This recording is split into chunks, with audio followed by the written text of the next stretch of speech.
Hoy la provincia de Buenos Aires está sumergida en la pandemia y en este contexto el empleo es obviamente uno de los sectores de las actividades más golpeadas por las restricciones, pero también por el avance del virus. Ninguno de los planes que estaba previsto para gestionar la provincia de Buenos Aires se pudo cumplir precisamente por este escenario tan particular. Mucho menos la posibilidad de avanzar probablemente con planes que estaban previstos, pero que hubo que cambiar en el contexto de la pandemia por coronavirus. A propósito del trabajo, hoy en Contame desde casa y también a propósito de la provincia de Buenos Aires, vamos a charlar con Mara Luis Malek, la ministra de Trabajo de la provincia de Buenos Aires.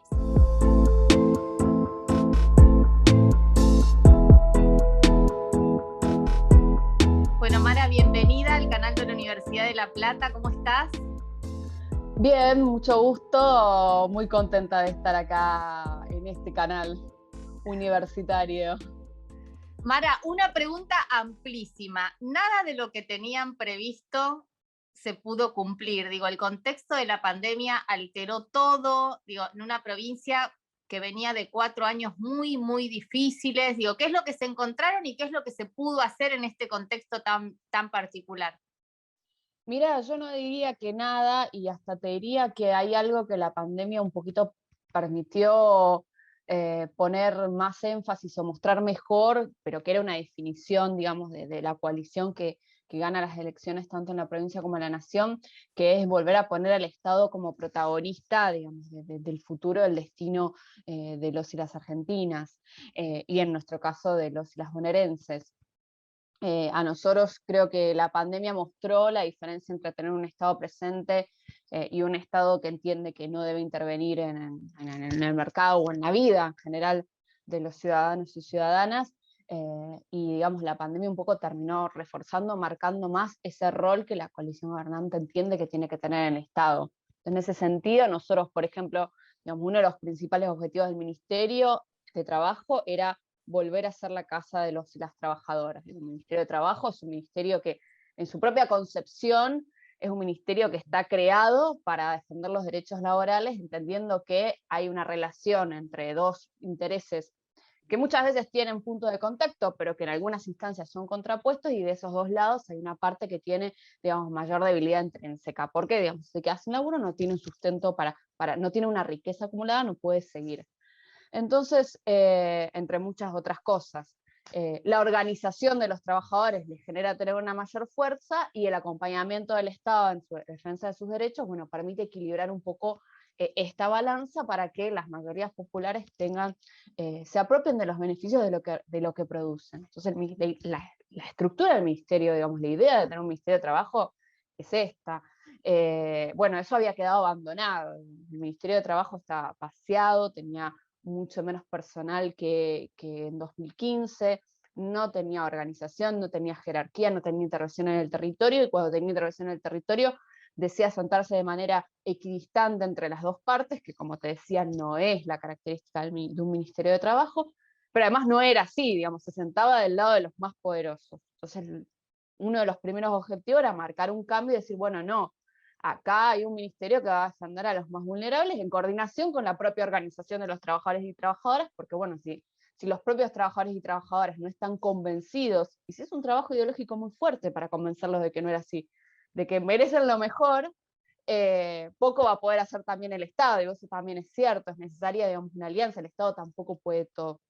Esa El primera Estado, impronta Mara, pensaba en esto que decías sobre el rol del Estado, ¿no? Y esto de estar respaldando a los más débiles. Se había perdido ese concepto del Estado, ¿no? Digo, de hecho, había aquellos que militaban por un Estado más pequeño, sin intervención. Bueno, ni hablar de la relación con los gremios, que había quedado absolutamente deteriorada, por no decir que era una relación extremadamente conflictiva y ríspida, ¿no? Sobre todo con los empleados públicos de la provincia, los docentes. es que tiene que ver con una concepción que tenía el gobierno anterior también, que tiene que ver con el individualismo, con el sálvese quien pueda, con que todo es mérito de uno, y nadie está negando que el esfuerzo individual es completamente condición necesaria para que cada persona mejore en su vida. Pero sí es cierto que en un país, si un día tenés una tasa de desempleo del 5 o 6, y de repente esa tasa de desempleo llega al 10%, no es porque la gente de repente se volvió más vaga, o no quiere trabajar, o perdió conocimiento, es porque hay un modelo económico que no acompaña, y no podemos culpabilizar a la gente tampoco de lo que le sucede cuando es una cuestión generalizada, digamos. Entonces, el sálvese quien pueda, o la idea de que solo con el esfuerzo alcanza, no es cierto si no hay un Estado que acompañe. Y eso, bueno, visto en todas las áreas de gobierno. Entonces, un poco eso, la pandemia nos permitió, primero, ese proyecto me parece que lo estamos llevando adelante. El Ministerio de Trabajo, todos los gremios, los trabajadores y trabajadoras que se acercan nos dicen que notan mucho la diferencia, la contención, la recepción, incluso cuando hay veces que hay cosas que no llegamos a solucionar, pero por lo menos sí orientar o guiar o acompañar ciertos procesos, y se sintió, digamos, sobre todo en otras áreas también, como puede ser la docencia o la salud, sobre todo en un año de pandemia donde se vio lo importante que era un Estado presente. Mara, ¿notás también que esa concepción alcanzaba a los empleados públicos, que había cierto destrato? Digo, los que vivimos en la provincia de Buenos Aires hemos visto oficinas absolutamente cerradas, eh, trabajadores sin función, no porque no hubiera que hacer, sino porque no había un plan para ejecutar. Digo, ¿ustedes notaban esto también en el Ministerio de Mucho. Trabajo y en el resto de los ministerios? Completamente, mira, te hablo de la experiencia del Ministerio de Trabajo, había áreas que no tenían directores ni directoras, y eso ya te muestra que hay un desinterés total, áreas recontra relevantes en un Ministerio de Trabajo como es el área de inspección, digamos, hay una denuncia de que, no sé, no se están dando los elementos de seguridad, no había quien coordinar esa tarea. Esto, digo, era bastante grave, y así con todo, y era un desprecio que estaba hasta conceptual, digamos, el empleado público entendido como la grasa militante, como un ñoqui, cuando la verdad es que el trabajador público, digamos, viene, obviamente tiene un interés material, quiere llevarse su sueldo a fin de mes, cualquier trabajador o trabajadora, pero también tiene, digamos, una vocación, unas ganas de progresar. Nosotros vemos que eso estaba como muy vapuleado, y de nuevo, por eso cuando yo la escucho, por ejemplo, el otro día me preguntaban por lo que había dicho María Eugenia Vidal de que hacía una autocrítica, y que habían cometido errores. No, no eran errores. A mí en la transición me mostraron con orgullo, como uno de los logros de gestión, haber cerrado subdelegaciones, es decir, haber cerrado oficinas de atención del Ministerio de Trabajo en el territorio. Y la verdad que es todo lo contrario, nosotros creemos que tiene que haber más oficinas de atención. ¿Significa más empleados públicos? Sí, claro, pero también significa trámites más rápidos, estar más cerca, que la gente de una localidad, la empresa que tiene que hacer trámites en el Ministerio de Trabajo, el trabajador que necesita asesoramiento porque lo despidieron y no sabe qué hacer, no tenga que viajar, no sé, 2 horas hacia otro lugar para tener ese acompañamiento. Es recontra importante en una provincia además tan grande como la nuestra, tan heterogénea. Así que completamente, digamos, esa concepción se vio, pero en todos lados. No, Fue terrible, y no es un error, era una idea de Estado.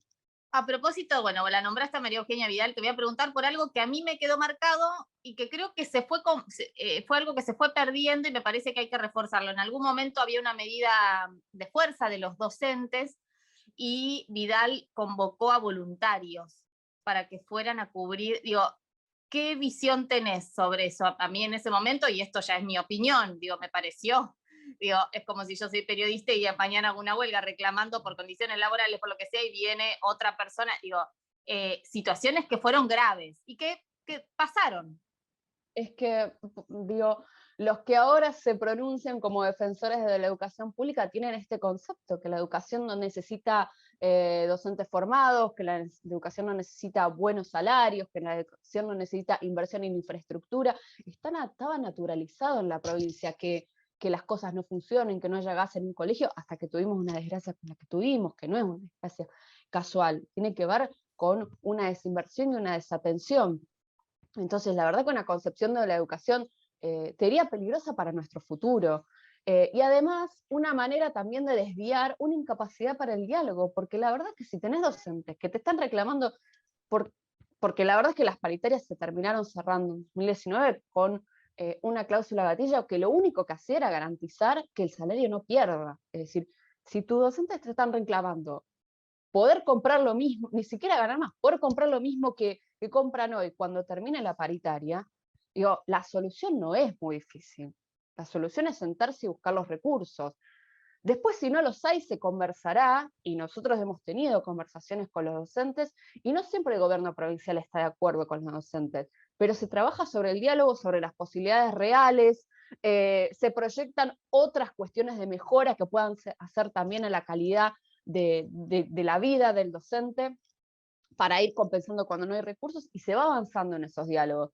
La verdad es que lo que buscaron cubrir con eso también es su falta de vocación de diálogo y su desinterés profundo por la educación Mara, pública. vos sos economista, ¿no? Y estamos en un año electoral, elecciones legislativas, que son muy importantes, ¿no? Porque, bueno, de eso depende los proyectos que se puedan llevar adelante a partir del trabajo legislativo.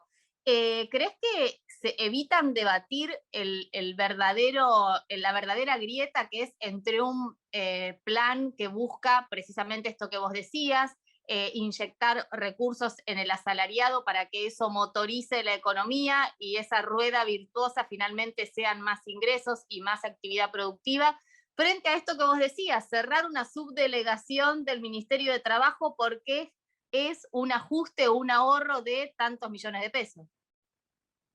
Eh, yo creo que se encuentran en la misma encrucijada, creo que la oposición se encuentra en la misma encrucijada que tenía en 2015, donde vendió una propuesta electoral que no era la que tenía el convencimiento de que iba a llevar a cabo y no fue la que llevó a cabo. Digamos. En 2015 la propuesta era, bueno, todo lo bueno del kirchnerismo se va a sostener, pero le vamos a agregar mejoras.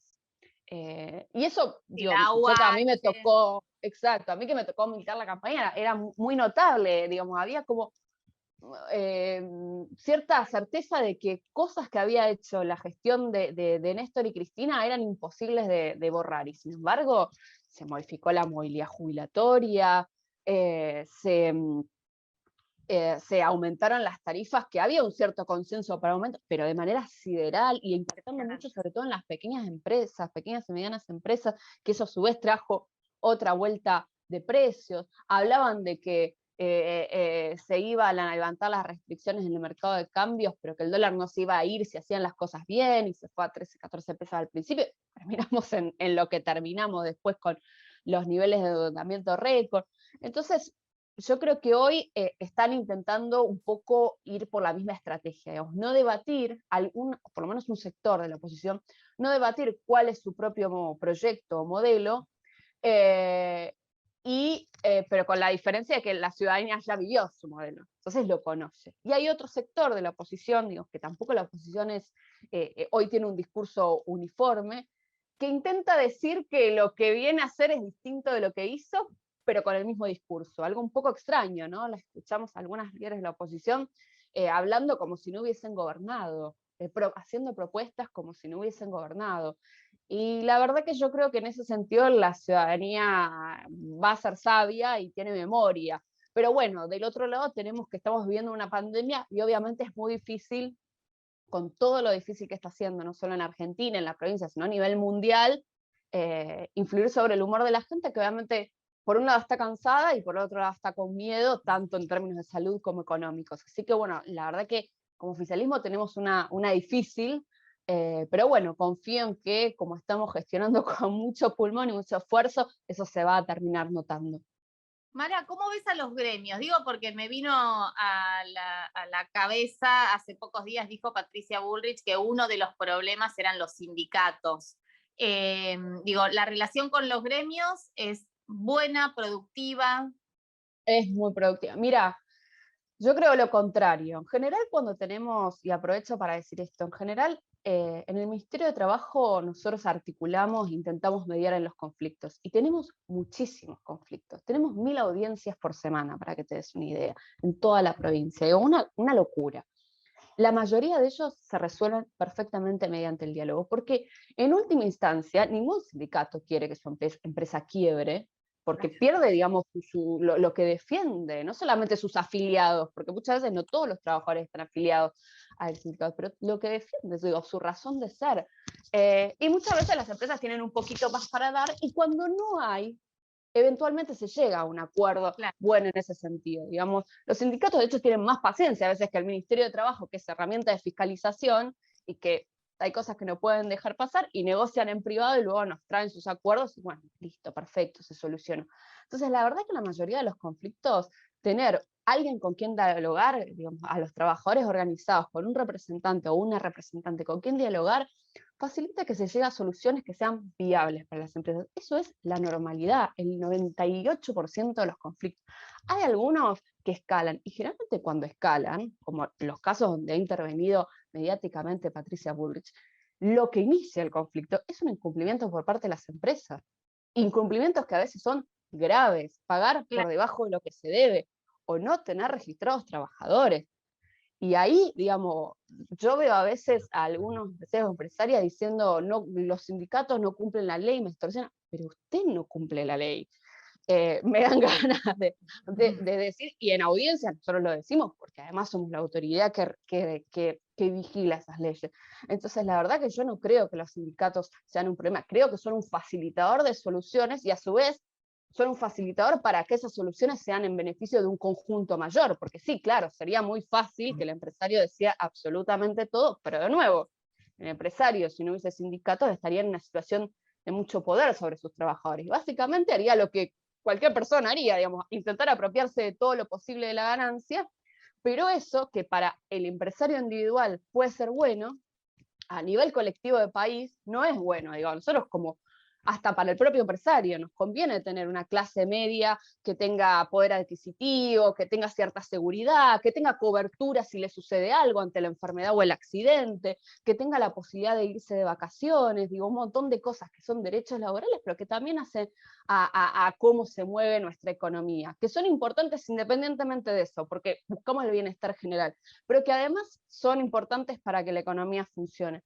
Entonces, la verdad que yo creo que los sindicatos son facilitadores y por eso en la Argentina tenemos un historial de una clase media con cierto nivel adquisitivo, con cierta capacidad, con ciertos derechos, que muchas veces está integrada por eso, por personas que quizás ingresos no tan altos, pero con ciertos derechos que les permitan tener un pasar mejor.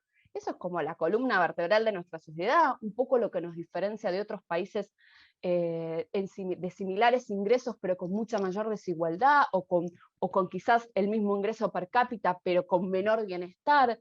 Digo, creo que eso es lo que nos diferencia y es algo bueno, positivo. Creo que a nadie le gustaría vivir peor. Creo que lo que ella está proponiendo es vivir peor, que es lo que viene proponiendo la oposición hace mucho y que por suerte buena parte de la ciudadanía dice, no, yo no me convence que me digas que para estar mejor tengo que dejar de comprarme algo o ganar menos. Mara, dijiste que los gremios son facilitadores, me gustó esa frase, te la voy a untar. Digo, en el proceso sabemos que tenemos no solamente índices de desocupación preocupantes, sino de informalidad preocupantes.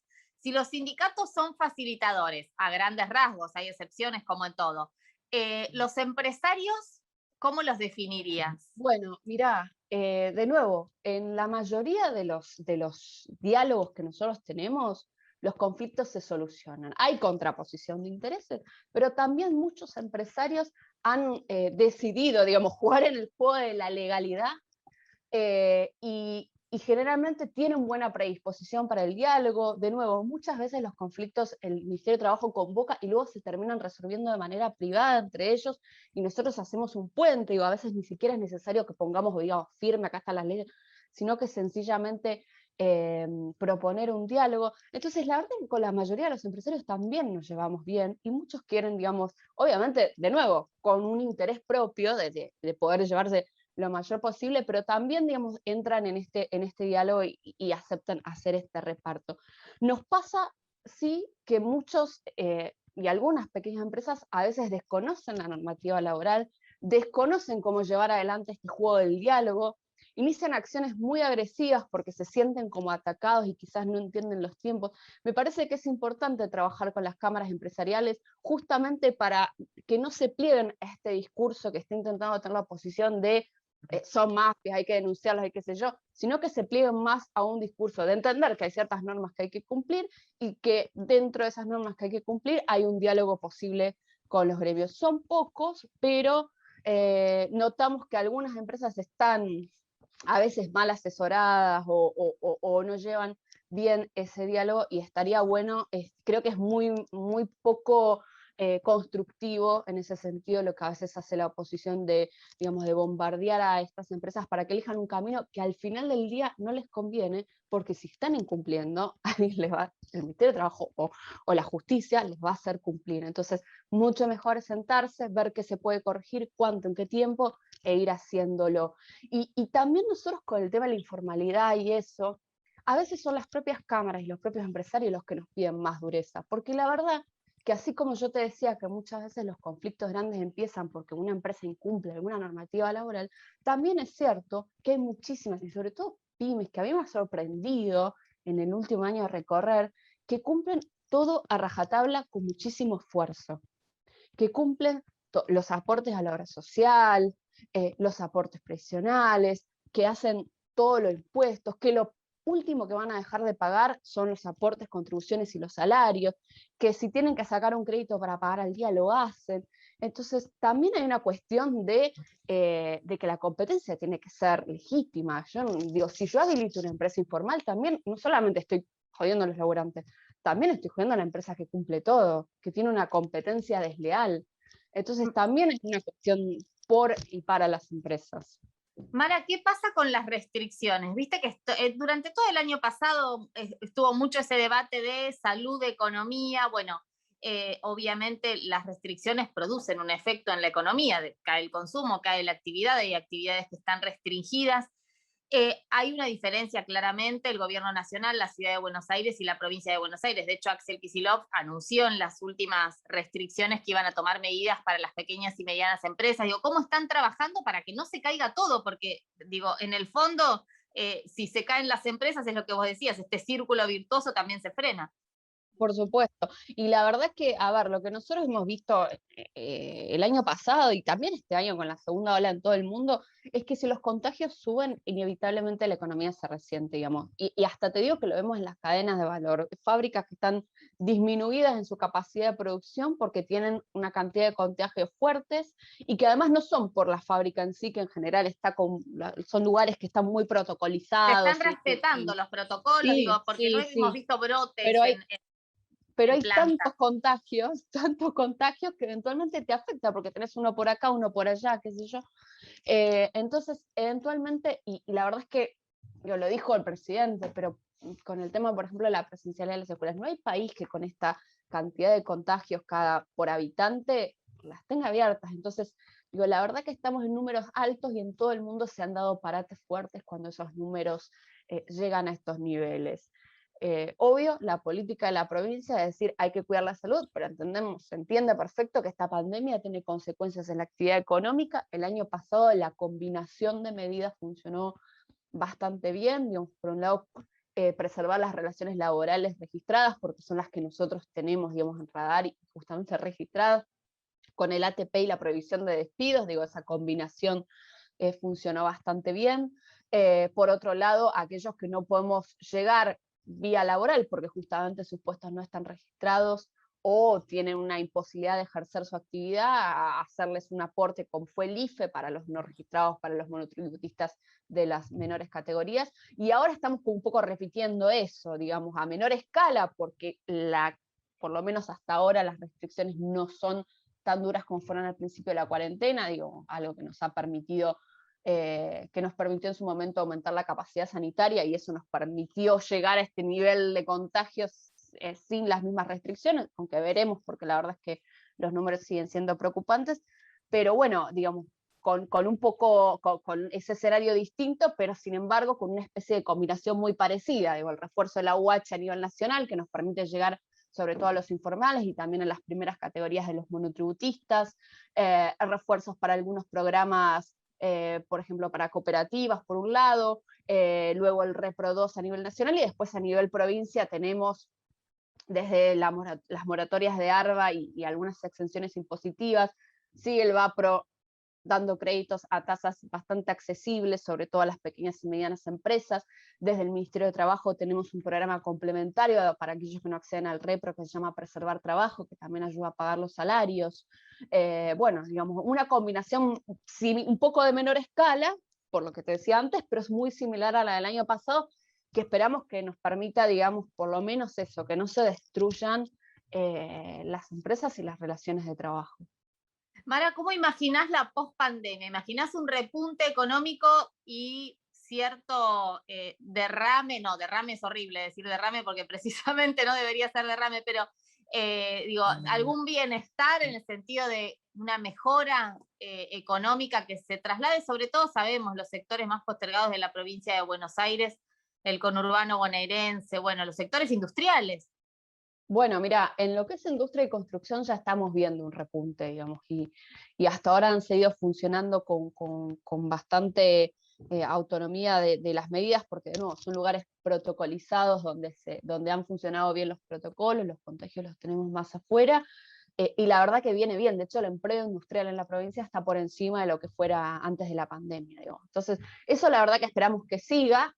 eh, y bueno, y creo yo a medida que podemos avanzar en la vacunación y se vaya levantando las restricciones, sobre todo la circulación, bueno, creo que muy rápido vamos a ver el repunte de muchos sectores de la actividad que hoy no están funcionando, digamos, con normalidad. Después, Sectores informales, ¿no? También que, exactamente, que somos además muy dependientes de la circulación, claro, que tiene mucho que ver con los servicios, con que la gente vaya al lugar, y, desde la venta ambulante hasta, no sé, los servicios de estética, quizás gente que no los realiza, o una digamos, refacción en la la casa, digo, refacción. también es Todo cierto que si hay poder eso, adquisitivo, funciona el comercio, eso también se bueno, eso es activa. lo otro, digamos, también por eso, digamos, me parece positivo que a pesar de la situación se estén discutiendo, por supuesto, las paritarias de muchos sectores, porque también eso después genera, digamos, esto, más movimiento, más gasto, y es lo que muchas veces también impulsa el sector informal, digamos, necesitamos que los asalariados, digamos, por lo menos le empaten y si pueden le ganen a la inflación. Así que, digamos, también es importante que la reactivación de la actividad se vea acompañada con la reactivación de los ingresos, aún sabiendo que son años difíciles, que muchos sectores recomponiendo márgenes, pero bueno, también hay una disputa que tiene que ver con entre sectores, no solamente entre clase trabajadora y clase empresaria, sino que dentro del mundo empresarial hay algunos que ganaron más y otros que las vieron más difíciles. Y eso es un desafío, ver cómo eso también se redistribuye para que aquellos que realmente están en dificultades, seguramente muchas empresas pequeñas o de algunos sectores muy afectados, tengan alguna ayuda, y mientras que los sectores que ganaron mucho, bueno, hagan un aporte. El impuesto de las grandes fortunas, por ejemplo, creo que fue una buena medida en este sentido, porque sale un poco de una dicotomía que existe entre trabajador y empresario, o incluso autónomos, pero y que va un poco a lo intersectorial, que es lo que a veces también vemos con los empleadores. ¿Cómo Algunos, imaginás la campaña, Mara? Ya está empezando. ¿La imaginás dura, difícil? mira, a mí, a ver, me preocupa, igual que los años anteriores, me preocupa que a veces siento que la oposición está fuera de ciertos códigos de diálogo, digamos. Hemos visto en los últimos días de algunos partidos agresiones directas al gobernador, cosa que el gobernador, por ejemplo, intentó evitar mucho en la campaña de 2019. Mentiras burdas, digo, cuando fue lo de la vacunación y hubo denuncias de que era veneno, digo, que hasta ponen en peligro la salud de la población, como una especie de cosa muy salvaje, digamos, que me parece que no es bueno y que además no es lo que la ciudadanía pide. Y eso me preocupa porque, como es replicado por muchos medios hegemónicos, al final del día uno puede ser un ciudadano o ciudadana recontra inteligente, recontra avispado, pero si todo el día te están bombardeando y además uno no tiene tiempo de ponerse a leer largas columnas de opinión o de verificar la evidencia, o sea, un político en el que vos confías, una política en la que vos confías, te dice que algo es veneno, vos no vas a ir a chequearle un paper de la universidad de no sé cuánto, porque la verdad es que no tenés tiempo. Para eso confías en la clase política. Si la clase política no tiene responsabilidad, no son las elecciones, digamos, la democracia medio que se complica y se pone en juego la calidad. A mí eso me preocupa bastante, y por supuesto, bueno, como el partido gobernante no tiene mucha llegada en los medios hegemónicos, que la verdad es que no replica muchas veces las cosas buenas que se están haciendo tanto de gobierno nacional como provincial y también en otras provincias, bueno, dependemos mucho de nuestra capacidad, digamos, militante y de comunicación, y eso en pandemia claramente es un desafío, porque parte de nuestra manera de hacer política en el frente de todos, en el peronismo, es en el territorio, es charlar con los vecinos y vecinas, con los ciudadanos y ciudadanas, en mi caso con con los gremios, con los laburantes, y bueno, y eso obviamente, más allá de los Zooms y eso, que permiten un poco acortar distancias, pero la capacidad de atención en el Zoom no es la misma que en persona y se pierde un poco. Así que bueno, va a ser un desafío interesante, pero vamos a poner todo para mostrar, no para vender promesas, sino para mostrar lo que estamos haciendo. Mara, muchísimas gracias. Se nos voló el tiempo. Sí. Pero bueno, ya vamos a tener oportunidad de hablar en algún otro momento. Muchas gracias por estar con nosotros. No, gracias a vos. Nos encantó estar con Mara Ruiz Malek, la ministra de Trabajo de la provincia de Buenos Aires. Nosotros nos volvemos a encontrar, como lo hacemos siempre, el próximo miércoles a las 6 de la tarde acá en Contame, en TVU, el canal de la Universidad Nacional de La Plata.